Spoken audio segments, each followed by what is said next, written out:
maybe Apple will come with new features, new security features. Maybe not. Maybe we already have some bugs for it. Okay, we don't know. One thing is sure is that we won't waste our time. Maybe hundreds of hours for 6.1.3. It would be like throwing vulnerabilities away. It could be done. But do you have some exploits on the shelf for the new iOS version? Yes, this is what I was saying. Already some. We don't have the full stuff, but we have part of it. Maybe already 2 or 3 big interesting vulnerabilities for operating system. I mean, we're pretty straightforward on the web and on Twitter. And on Twitter, we're not very, when we make significant steps, we're pretty good about letting people know. I mean, it's a lot of people want to use Twitter as a Q&A thing, but it's really, in our case, it's useful for another thing, right? So when we, even though we have vulnerabilities now, we haven't really pulled them all together on all at once. When that first happens, if we bother to do it on 6.1.3, you'll see an example of it on Twitter. When it happens on 7.0, if it happens on 7.0, you'll see it on Twitter. We don't. There's no sense in being secretive about when we make milestones. We're sensitive of what we show in the video, but it just helps. It helps stop the rumors. And sometimes it helps stop the fake sites, but oftentimes it just spurs more fake sites when you say you've got everything ready.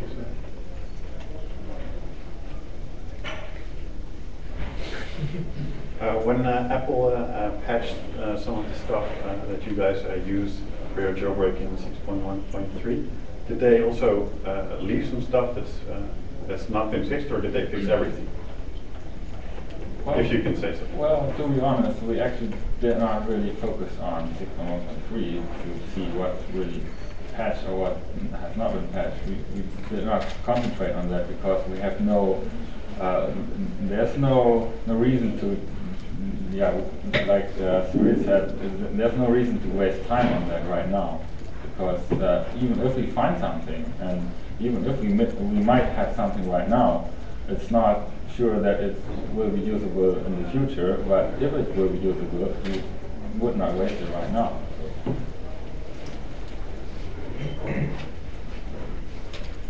It's one of those things you sort of go off. There's no systemic approach to this, right? We're not very methodical about following up on what Apple did, right? It's just, I think, there are things in the back of our head that when we first see them, we don't think Apple's ever going to see them until we use them, and some of those are still conceptually there, and take a little bit of work to go through and see if it's still there. And odds are it's still going to be there, and odds are you probably just forget it. So it'd be really easy. So we're not real strict. It's not like we foam at the mouth waiting for the release to pick apart to see exactly what they found, right? It's kind of much more lazy than that.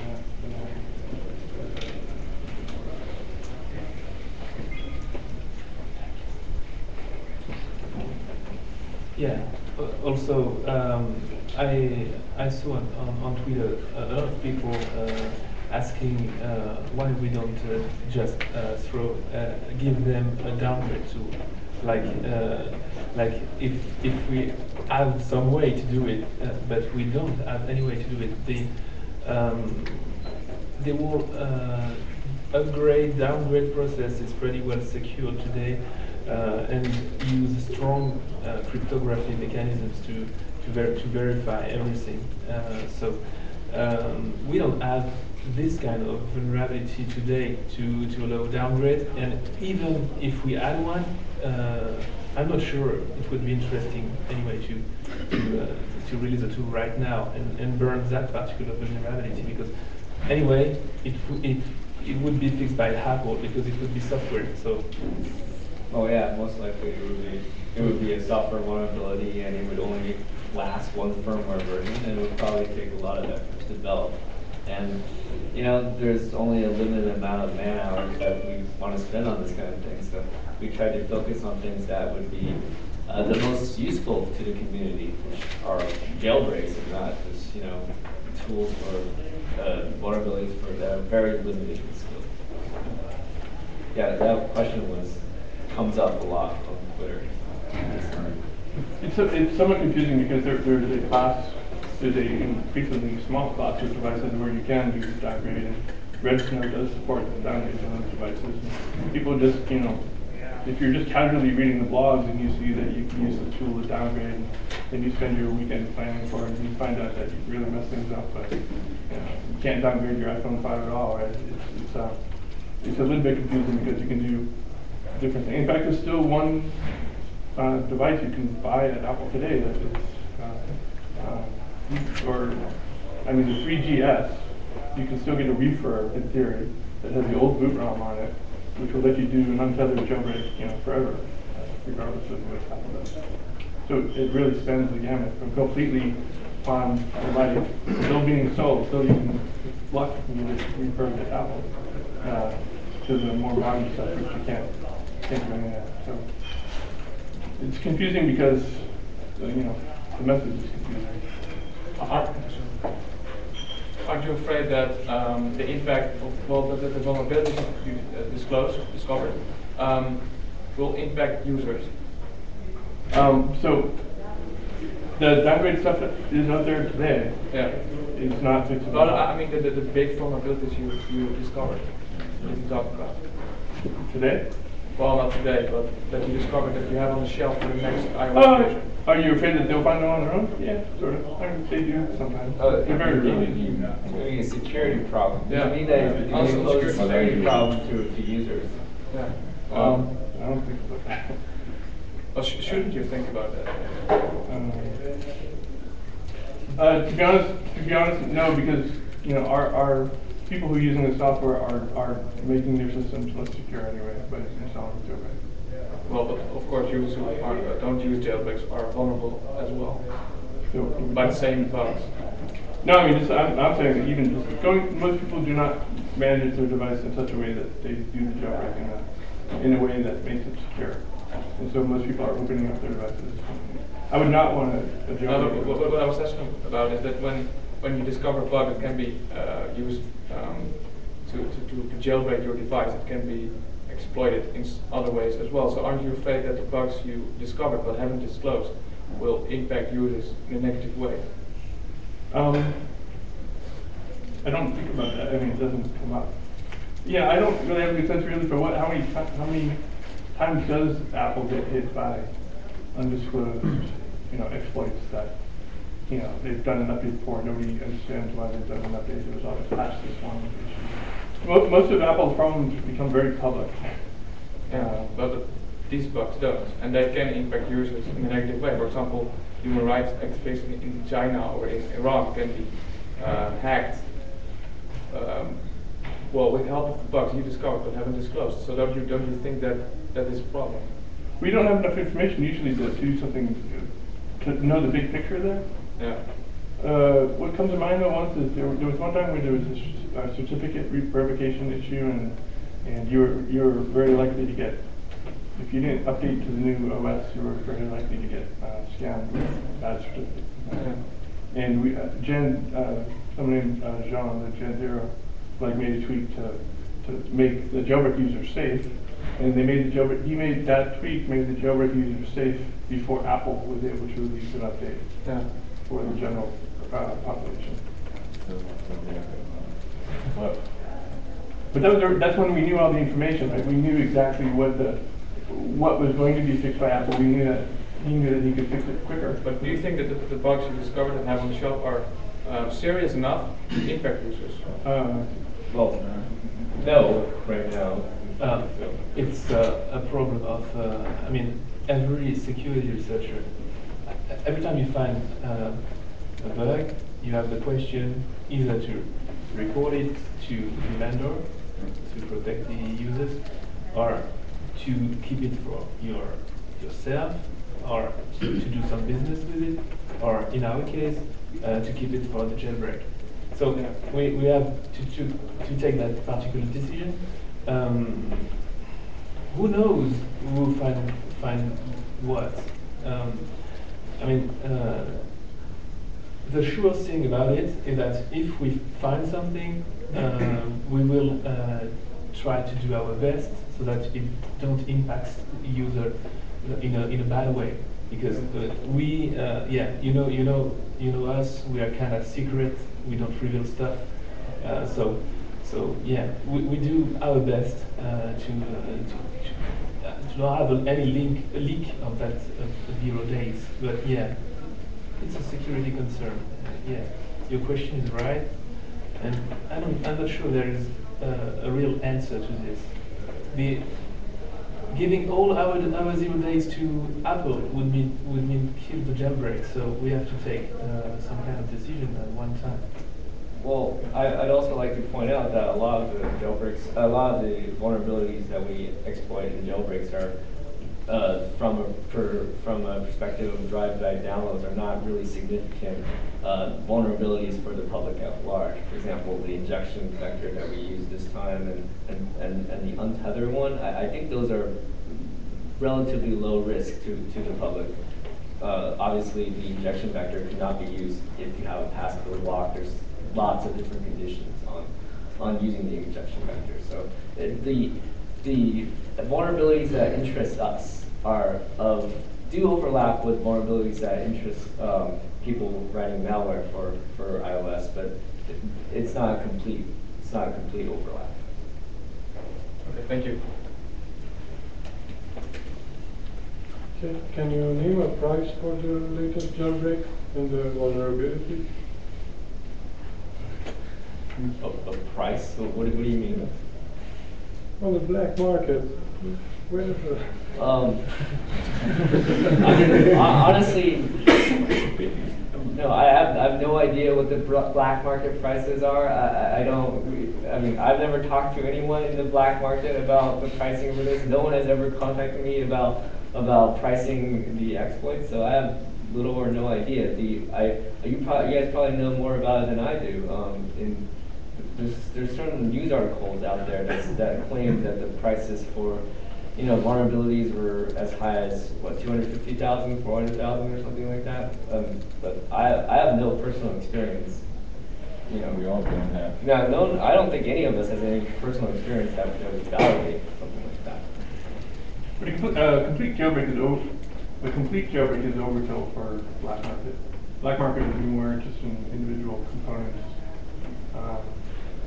And in a way, it's more flexible, right? Because we may have the components that we have may or may not be compatible with components that some other party, unknown party had. And the broker, whoever, and I don't really know how that works, but the broker might be able to be savvy enough to know to pull these things together and pull something out of it. But a lot of what we do is the bulk of the work that we care about and that we spend time debugging to make sure it's easy for the user. That's all stuff that the general black hat person would never touch. Yeah, the problem with black markets about it's kind of linked with the previous question about the security concern. If you sell any vulnerability or exploit to the black market, you don't know what they will do with it. So we're not the kind of guys that talk to the black market anyway. So we don't know. I was talking to another researcher earlier, and he said he gets offers all the time. That's why you have to get offers all the time. Yeah. Some random guys on Twitter or anywhere propose us to or say that our work would be maybe $50,000 or something like that. But in fact, we haven't any real offers from a real company or anyone. So yeah, we don't know. I mean, I think we've been that's pure speculation, in fact. I think they probably just stay away from us. I mean, I think we've been so gung ho about giving away free jailbreak stuff. I think they just think we're they don't want to be near us if it's input full. Because we'll try to figure out what they have and use it in jailbreak. Right? I wouldn't want to go near it. Not because we're super bad or anything, it's because we just we're gonna give it away. We're not gonna.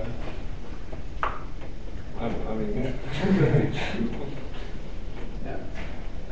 Well, maybe one jailbreak that was marketable was maybe the jailbreak of the Apple TV 2, because it was also sold more or less to people. Is there any scope for you or any interest at all to focus on the Apple TV 3 as well?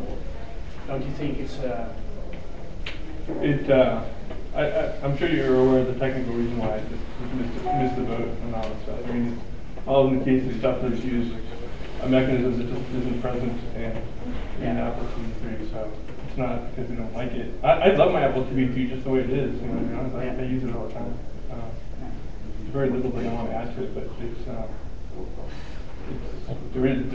but nevertheless, there is a market for it. People love to have their custom codecs and all that stuff. I think you're the only one. I don't have an Apple TV at all. Do you have one? I have. Okay, you have one. Okay, so No time you have one too? Yeah. So I'm the only one without an Apple TV? I don't have a regular TV. Yeah, but from a hacker's perspective, I could understand that that it triggers you somehow, because that's the only device that's still not. It's still not right. Yeah. It's a little bit of a thorn in the side there, but it's. Well, I mean, it's not anything that different. All you gotta do is find one piece, and then you can just use everything else on it. You can borrow mine. So, okay, well, great. So I don't think it's that challenging well, it is challenging, obviously, but it's not like it's not like it's a significantly different experience than jailbreaking anything else. The only thing you'd really get with the Apple TV 3 specifically, you get that the second core is not enabled right now on Apple TV 3, so you could in theory turn on the second core and crank up the frequency. And start a You fire. really want to do that. There's been some talk in the security industry over time that jailbreaks actually encourage users to keep their phones unpatched and vulnerable. Of course, not all jailbreaks use exploits that would be useful to achieve drive-by downloads, but some of them are, and those are dangerous. Is there any possibility that you could port Apple's patches for those vulnerabilities to the jailbroken phones, but still keep the jailbreak intact? Somebody should. I mean, we don't have time to do that, but somebody should go out. Well, and do that. for any drive-by downloads that we know of, like for example, that's used for a jailbreak, not we, actually, it's been a while since only Comex has done jailbreak means in the past, but in the past for all the jailbreak means, of course, the vulnerability was patched when the jailbreak was released or shortly thereafter. No, part of the jailbreak fixed the hole. So yeah, I think if there was a situation where there's something dangerous, then of course someone would definitely backport the Apple patches. It would take a lot of work though. So I don't know. Yeah. But there are at least two cases where they did that. Yeah, I mean on a regular basis, create a community effort to port to that port, Apple's patches and distribute them to CDR or whatever. There aren't a whole lot of people, there's not that many people here, in general. And this is a subset of the people who have ever been involved in jailbreak stuff. I mean, we all sort of know each other. It's not like there's vast communities of people who are tailoring the jailbreak. Would macOS 10 sound interesting enough as a challenge if Apple ever decides to put a lockdown on it? I mean, it seems like they are going that way, right? Yeah, that's what. It very much could be an opt-in, opt-out kind of a thing, though, right? They're not gonna force everyone to be locked down. You can choose to work outside that environment, just not to get all the benefits of being on the inside, right? yeah, the source code is available, so it should be easier to Yeah. find. Technically, it should be easier to jailbreak macOS if it happens than on iOS, because the attack surface is so much bigger. Yeah. In many ways, it's a lot better. I saw on Twitter that Patrick's Ninja and Joshua Hill also mentioned that he was close to a jailbreak. I'm wondering, are you guys going to race him, or are you working together still? How's that going to work? In fact, we have absolutely not any clue, no clue about what Joshua Hill has or not. At Hacking the Block, he presented his work on the iMood, it's raw stuff involving the file system, which would anyway require other set of vulnerabilities to be injected, a lot of them. So I don't know, in fact, what he has, and if he really plans to work on a jailbreak tool alone. Yeah, sounds Interesting. I should say it takes a village, and one person is not a village. So It is for comics. comics is the only village we know. It's the Comicsville. Comicsville. Has anyone been able to dump a recent version of boot ROM? Nope. No problem.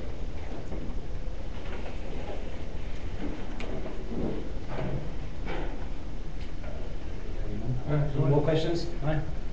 Last year when we spoke, some of you guys said you wouldn't turn down a job offer from Apple. Have you received any job offers from Apple? And if yes, why are not you at Apple?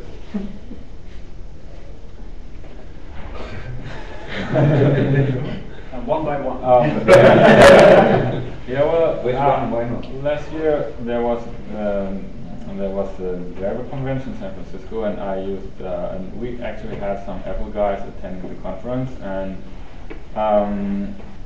at the day of the conference itself, me personally wasn't able to talk to the guys because I was still finishing my presentation. But when I was visiting the campus in Cupertino, I in fact got the chance to talk to some Apple guys, and well, they are quite interested to acquire people from us, but it's not like they directly say, "Hey, come work with us." So that's in fact what happened. So they try to or they seem to try to get us to ask Apple if you want to work for them or something like that. But they didn't ask, at least me, they did not ask me directly. So I don't know about your experience, but Well, so I mean, I'm an engineer, and I know engineers at Apple. It's just personally, Apple's just too big of a company for me to work at. The company that I've worked at my whole life has just been much smaller than that. And that's sort of the environment I like to be in. Yeah, I mean, I agree. At one point, you know, I talked to Apple about maybe working with them, but you know, for complicated personal reasons, didn't end up following through on that. But that was many years ago. So. Yeah, I had the same problem that Nick has. So I talked with some managers from Apple, and we exchanged some emails. And then they wanted me to do some FaceTime with them from France and stuff like this, and I was too busy working on my no, not jailbreak. Company. I was planning to make a company, and this is the case today because I work as an independent. So it was maybe not the right time, not the right moment, but I already said that, and yeah, I'm really interested in working with Apple in some way. But you won't use FaceTime, you have to Skype me, right? Or open source. Not Skype me, maybe just chat or something like that. Yeah. Skype has a text chat feature.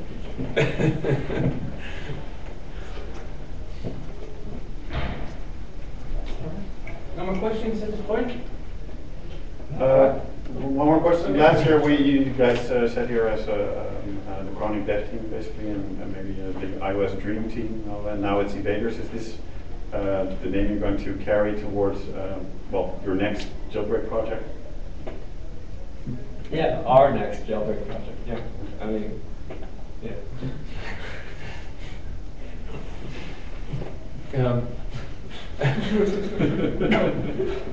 How to answer that question? I mean, but by the past we were with the chronic dev team. Yeah. So most of it. I mean, even that last year's one. Yeah, David never was never with the chronic dev team, nor muscle nerd. So, yeah, it depends on history, facts, and sometimes bad things happen, and something needs to be break somehow. So yeah, who knows what will happen in the future? But right now, we can say that yes, we will keep that word, and we want to work together for a long time. But yeah, who knows? The goal is not to change the name every time.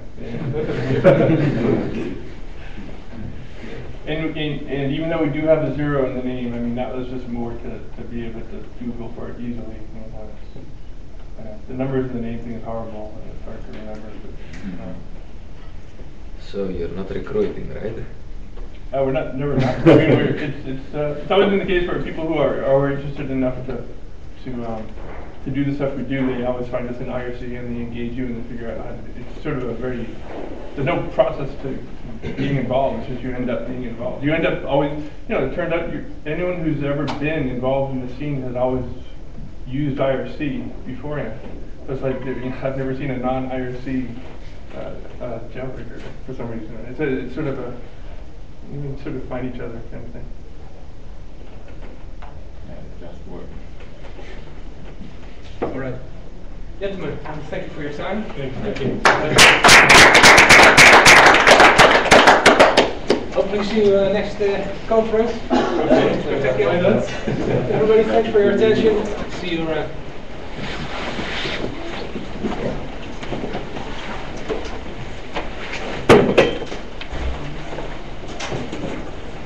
Nice work on the presentation as well, guys. Most of the stuff goes over my head, but you sort of understood some of the stuff we were talking about.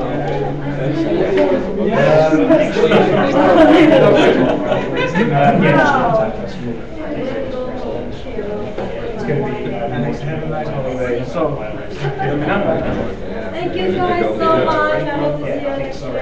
Eat tonight? Want to eat tonight?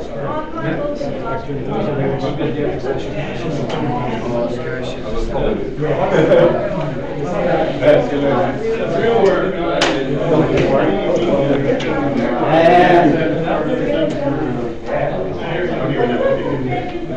You guys are going?